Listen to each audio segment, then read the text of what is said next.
De toutes les personnalités françaises, on n'aurait pas pensé que Gims se serait brouillé avec Guillaume Canet.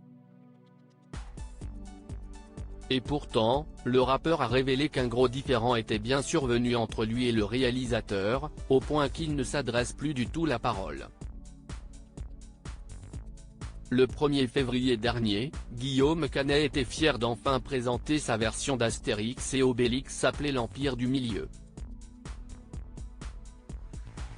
Une version originale de la part du comédien et acteur qui aura pris 4 ans de sa vie et qui aura demandé un budget vertigineux de 65 millions d'euros. En outre, le film a été porté par un véritable parterre de stars, dont Gilles Lelouch, Marion Cotillard, Jonathan Cohen mais aussi Zlatan Ibrahimovic, Angèle ou encore Vincent Cassel et José Garcia. Guillaume Canet aurait même souhaité faire jouer Gims dans son long métrage comique mais, après un différend, le projet est tombé à l'eau.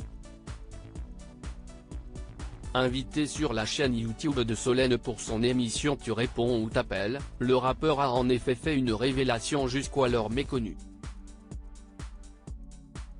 Il explique que Guillaume Canet lui a fait une proposition au départ alléchante. Guillaume Canet me contacte et me dit qu'il est sur un gros film, je lui dis que si est cool. Il me dit, on a Zlatan Ibrahimovic, il y a même DiCaprio qui a accepté. Donc moi j'attends qu'il me propose un rôle, il y a DiCaprio quand même, se souvient-il. Mais Guillaume Canet avait de son côté une autre idée en tête. Le lendemain il m'envoie le script. Il me dit, bah voilà, alors tu es sur un bateau, si est ton bateau.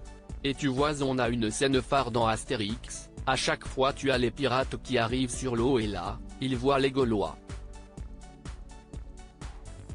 Tu pourras créer tes propres lunettes en bois qui correspondent avec l'époque. Là, on a pensé à couler comme jamais, note de la rédaction, en référence au titre sapé comme jamais. Parce que le bateau il coule quoi. Ainsi, Gims aurait dû interpréter Baba, qui a finalement été joué par Issa Doumbia. Une scène qui aurait pu se révéler drôle mais qui n'était pas suffisante pour Gims, lequel se voyait déjà donner la réplique à Leonardo DiCaprio, qui n'apparaît finalement pas dans le film. Là, j'ai lu le truc et j'envoie un message à Guillaume en lui disant que normalement il y a DiCaprio. Et puis Angèle vous l'avez mis en falbala, Big Flo et Oli ils sont au max, tout le monde est au max, sauf moi, a-t-il regretté auprès du cinéaste. Une plainte qui a causé un clash entre eux.